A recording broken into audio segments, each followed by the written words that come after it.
Fala, meus queridos, tudo bem com vocês? Como passaram esse final de semana? Um final de semana de rodada do Campeonato Brasileiro, né?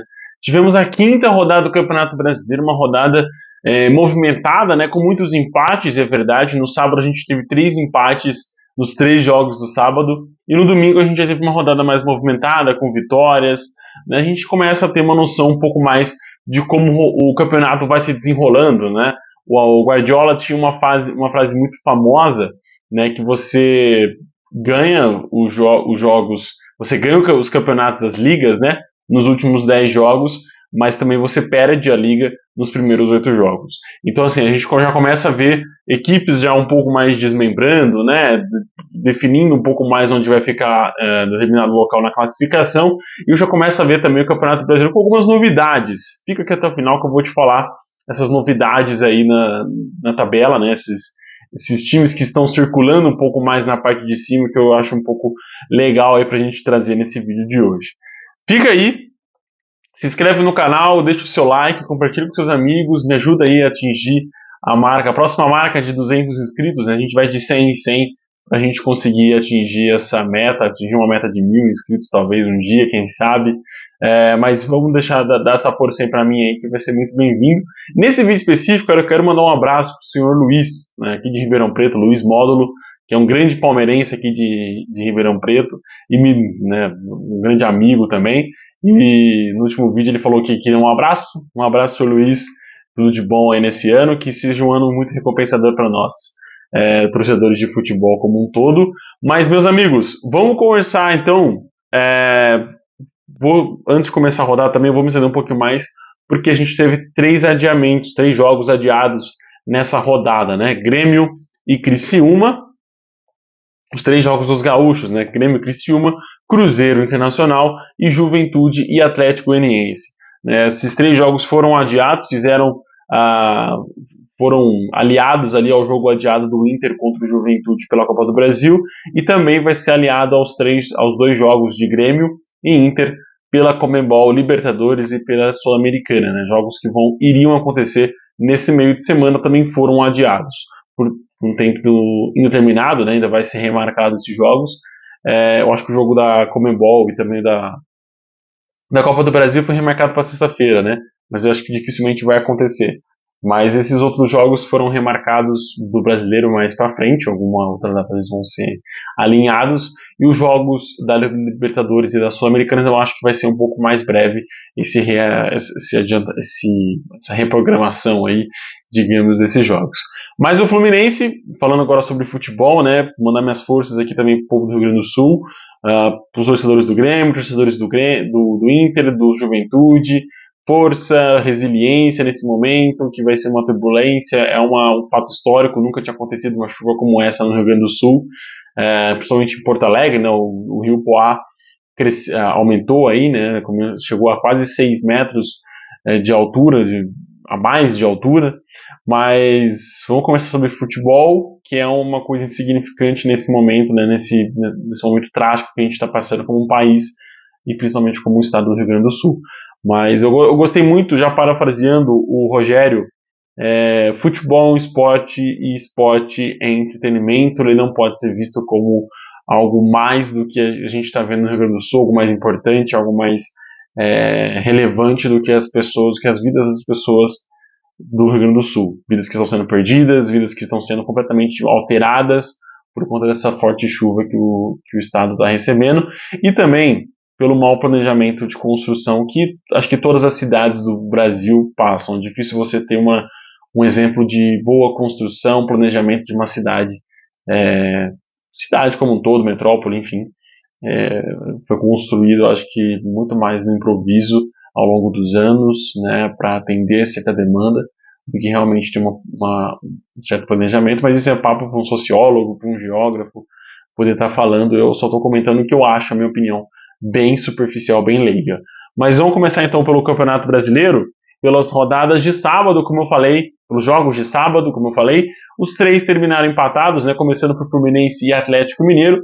Cara, eu posso mudar isso ao longo não, acho que foi o melhor jogo da rodada, um jogo muito movimentado, com muitas chances de gol. O primeiro tempo foi todo do Fluminense, com o Flu, né, realmente em cima, e aí quando o Atlético tentava atacar, o Fluminense estava se defendendo muito bem, né, e tanto que se conseguiu segurar esse 1-0 por muito tempo, fez o gol logo no comecinho com o Cano, aos 4 minutos, e aí o Fluminense conseguiu segurar e conseguiu também criar algumas outras oportunidades, e aí no segundo tempo a coisa desandou completamente, né, desandou pro lado bom, porque os dois times começaram a criar oportunidades e converterem essas chances criadas. Renato Augusto aproveitou uma saída errada do Everson, né? Everson, goleiro do Atlético, e conseguiu fazer o seu primeiro gol com a camisa do Fluminense, né? Um belo gol, até tem muita qualidade na finalização, cara, o Renato. É impressionante. E aí, 12 minutos depois, né, o Vargas entrou no lugar do Hulk e conseguiu fazer os dois gols de empate, né? Aos 7-3, 73 minutos fez o primeiro gol e aos 79 fez o segundo gol, no gol de empate aí nesse jogo. Um bom jogo, né? Um empate obviamente é ruim para as duas equipes, né? O Fluminense ele fica estagnado na 16ª colocação, não cai, não fica mais próximo da zona de rebaixamento como estava, né? Com 4 pontos, fica com 5, mas ainda permanece ali com essa sombra, e o Atlético Mineiro já começa a... Foi o primeiro tropeço, digamos assim, do Galo, né? O Galo que ainda não perdeu na competição, junto com o Bragantino, mas já empatou 3 vezes, né? Foram apenas 2 vitórias aí do Galo. E fora de casa a gente começa já a notar o time desempenhando um futebol um pouco mais perigoso, né? No primeiro tempo, se o Fluminense tivesse um pouco mais de felicidade nas finalizações, poderia ter feito mais gols. E no caso do Fluminense, cara, você se segurou com 1-0 e com 2-0 tomar esse empate, né? E quase tomar a virada, né? O Galo criou oportunidades para poder virar também, mas não conseguiu. Empate justo, eu acho que para as duas equipes que jogaram muito bem, proporam bastante, né, chances aí no ataque, mas ficou nesse 2-2. No caso do Fluminense, né, que estava vencendo por 2-0, ficou esse empate um pouco amargo, e eu concordo. O Fluminense não está desempenhando um bom futebol no Campeonato Brasileiro, nem na Sul-Americana, nem na Libertadores, para ser bem sincero, né? O Fluminense está sofrendo para ganhar na Libertadores do Colo-Colo, de outras equipes, e no Brasileirão a gente vê a mesma coisa, o time sofrendo bastante para conseguir seus pontos. No Brasileirão, deixa eu ver um negócio para confirmar com vocês. Ah, não, o Fluminense venceu uma vez. Eu pensei que o Fluminense não tinha vencido, tinham sido 5 empates. Mas não, o Fluminense venceu 1, empatou 2 e perdeu 2 até agora no Brasileirão 2024. Outro empate no sábado foi o Bragantino e Flamengo, mas aí com certa polêmica. O jogo foi muito bem movimentado também, né? Foi um jogo com muita chance dos dois lados. O Bragantino foi muito melhor no primeiro tempo, né? Criando mais, tendo mais oportunidades, e o Flamengo tentando se defender e também retrucando, né? Dando as suas mordidas em alguns momentos do jogo. Né? Pedro Henrique fez o primeiro gol com a camisa do Bragantino também. Agora, né, defendendo as cores do Bragantino, ele que estava no Atlético Paranaense, fez o primeiro gol do jogo, 1-0, e aí só no finalzinho, quase na reta final ali do segundo tempo, o Bruno Henrique fez o 1-1 no placar. O Flamengo reclamou bastante de um gol anulado, de um cartão vermelho anulado no primeiro tempo, e eu concordo com a decisão da arbitragem. Eu acho que o cartão vermelho foi muito bem anulado, porque no começo, na origem da jogada, digamos, teve uma falta do De La Cruz que foi participar, que foi ali peça crucial da expulsão. Então acho que se tivesse marcado a falta não teria acontecido o lance, etc. Acho muito bem anulado esse cartão vermelho. O lance do pênalti no final do jogo, eu vou ser sincero com vocês aqui.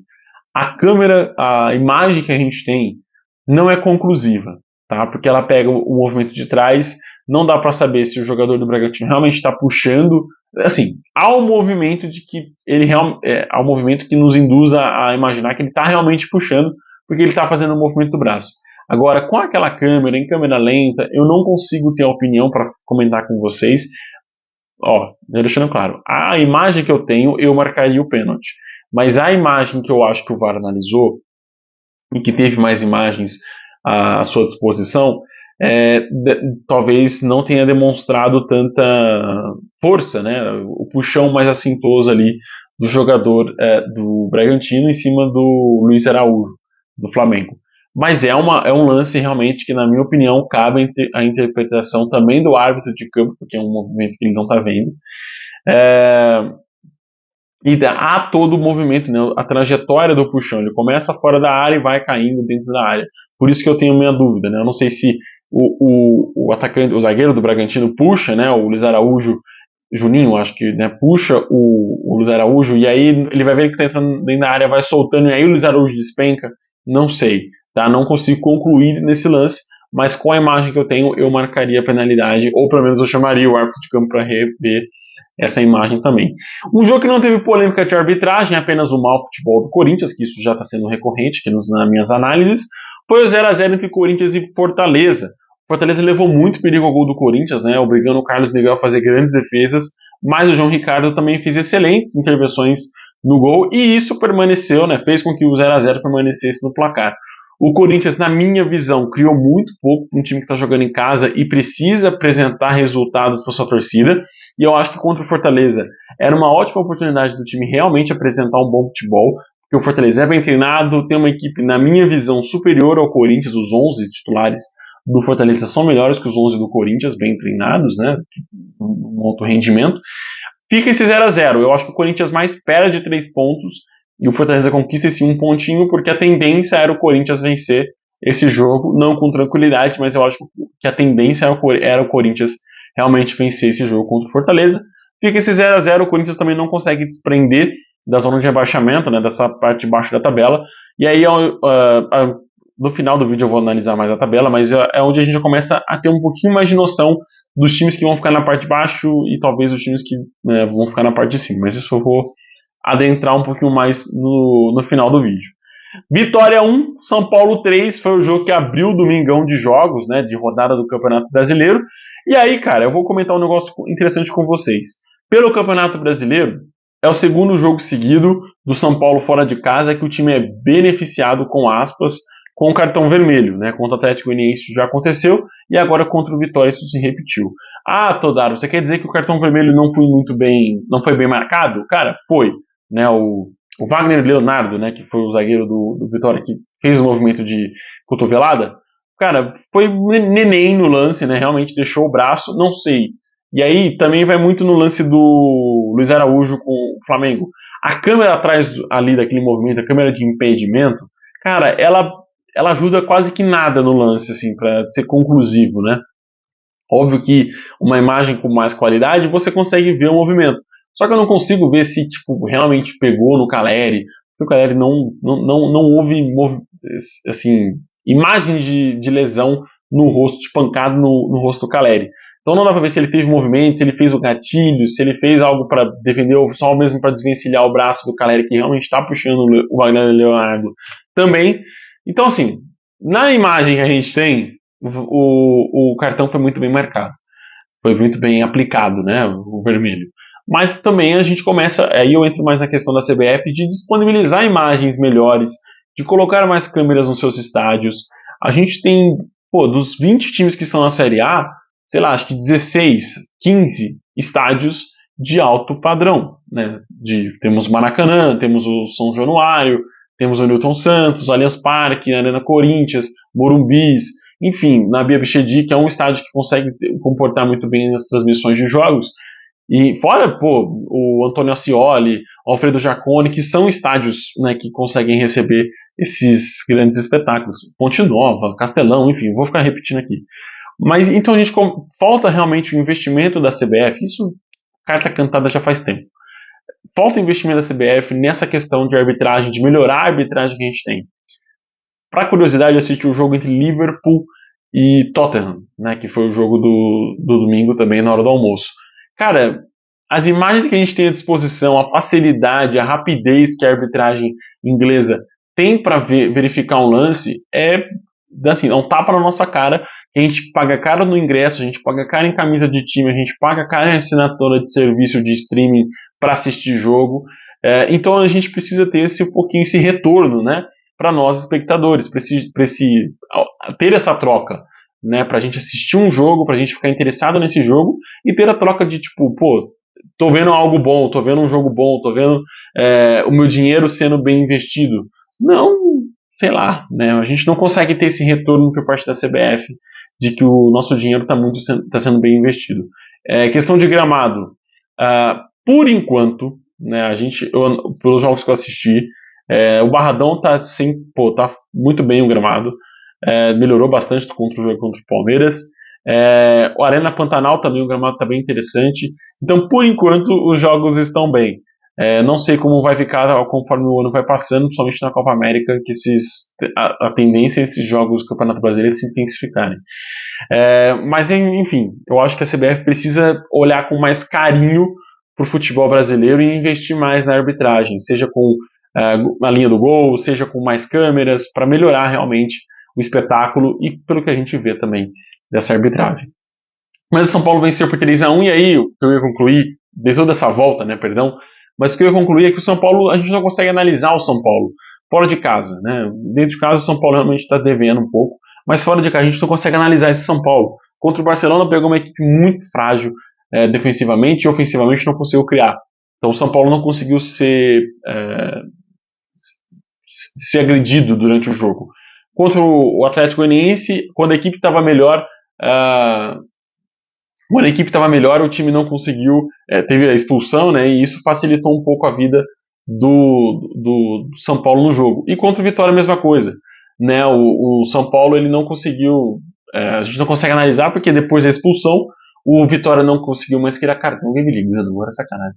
Mas o São Paulo não conseguiu ser, antes do gol o jogo estava bem parelho, né, antes da expulsão, e aí rolou a expulsão logo no comecinho do jogo, né, inclusive a expulsão aconteceu no campo de ataque do Vitória, né?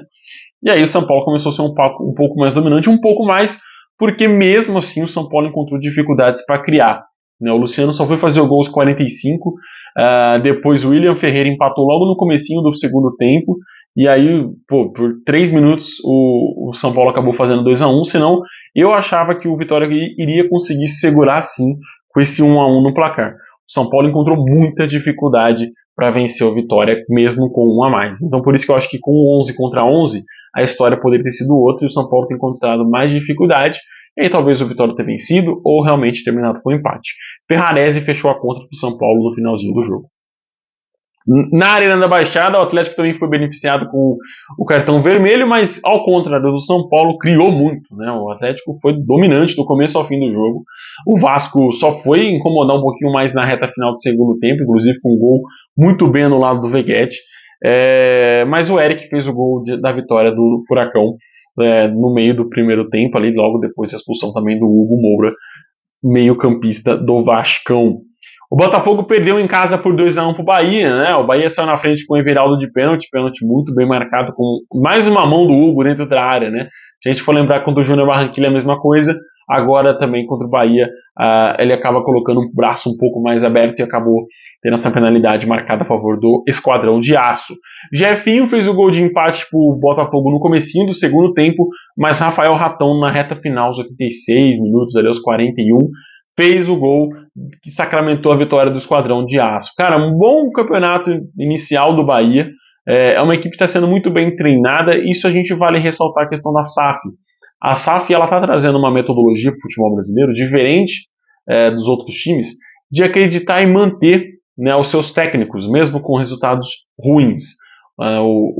Se eu não me engano, o Rogério trouxe um dado muito interessante, que dos 27 jogos do Bahia no ano, a equipe venceu 20, né, teve êxito em 20 jogos. Isso é muito interessante. Óbvio que tem um tropeço na final do Campeonato Baiano, que isso agrava um pouco mais, e as péssimos desempenhos contra o Vitória, mas se o Vitória vencer apenas os jogos contra o Bahia, ou jogar bem os jogos contra o Bahia, o Vitória vai acabar sendo rebaixado, e o Bahia, que vence todos os outros, vai acabar numa posição melhor.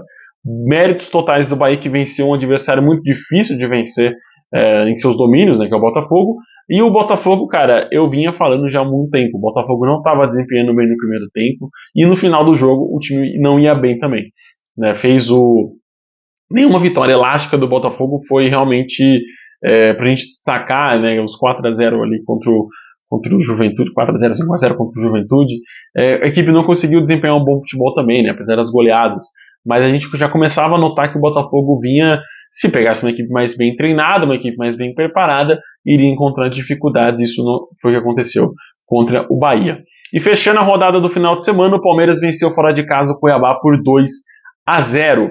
Péssima partida do Cuiabá, tá? Não foi nem um pouco perigoso o gol do Palmeiras. Eu vou te falar um negócio. O Cuiabá só foi perigoso no segundo tempo, com o chute do Fernando Sobral lá quase no meio de campo, né? Que o Everton até encontrou um pouco de dificuldade para fazer a defesa. Mas depois disso teve uma cabeçada do Pita, se eu não me engano.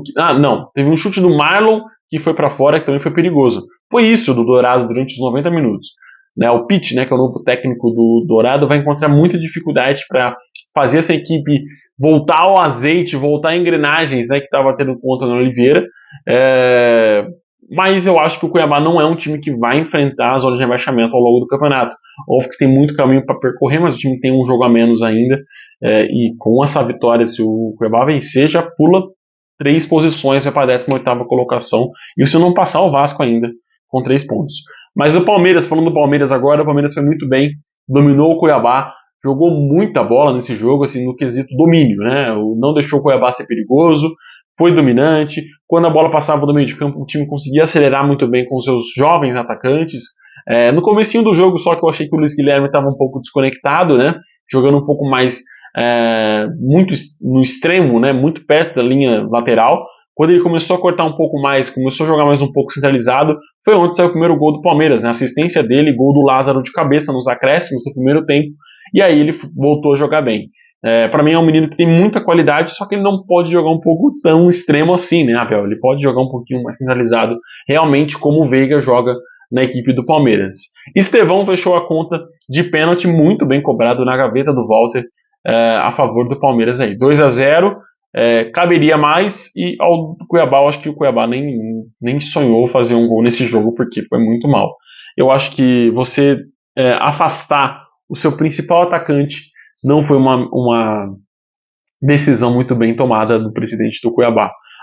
A coletiva foi muito bem, né, uma coletiva forte, uma coletiva para movimentar realmente o futebol brasileiro, mas você afastar o seu principal atacante sem mais nem menos, sem cobrança, sem nada desse tipo, eu acho que isso o seu time perde, né? Sem uma reposição, inclusive, o time acaba perdendo bastante. O Davidson foi o principal artilheiro da equipe ano passado, e com os gols do Davidson foi onde o Cuiabá conseguiu, inclusive, uma vaga para a Sul-Americana, e não correr riscos na zona de rebaixamento. Mas é isso, meus queridos. Rodada finalizada, vamos começar um pouquinho sobre a tabela. As surpresas que eu ia falar para vocês na parte de cima ficam mesmo, né, com o Atlético Paranaense e Bahia, que estão dividindo a liderança, né, porque o Bahia está na segunda colocação por conta do saldo de gols, mas fica esse destaque, os dois com 10 pontos, né, conseguem conquistar 10 pontinhos aí nesses 5 primeiros jogos. Óbvio, né, que a gente tem o Inter com menos jogos, com 7, o Cruzeiro também com 7, com 4 jogos. Se vencer, vão a 10 também, igualam essas outras equipes. Mas vale destacar essas duas, e eu acho que essas duas equipes, Bahia e Atlético, têm tudo para ficar entre os 10 primeiros. Óbvio que não na primeira e segunda colocação, como estão agora, mas podem ficar aí tanto na vaga para Libertadores, como também para a Sul-Americana, e ficar um pouquinho mais bem colocados. Na parte de baixo, não acho que Grêmio e Fluminense vão ficar aí até o final. Eu acho que algumas das duas equipes vão acabar descendo ali, ficando um pouquinho na parte de baixo, mas também acho que das 10 ali que estão na parte de cima, dificilmente alguma vai brigar para cair. Sei lá, acho que Cruzeiro, Inter, São Paulo, Flamengo não são equipes para ficar na parte de baixo. Eu acho que são equipes mais para ficar ali no meio, no miolo de tabela, que podem ficar. No caso do Flamengo, não, né? Mas tipo, São Paulo, Inter e Cruzeiro, eu acho que conseguem ficar nesse bolo até o final do Campeonato Brasileiro.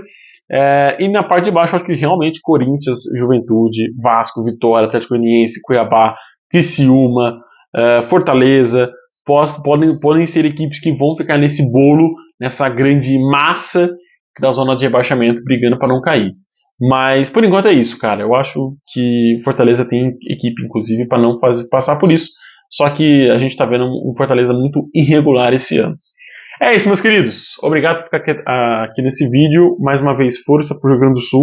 Que vocês possam, mais rapidamente possível, se recuperar dessa tragédia que está acontecendo no estado de vocês.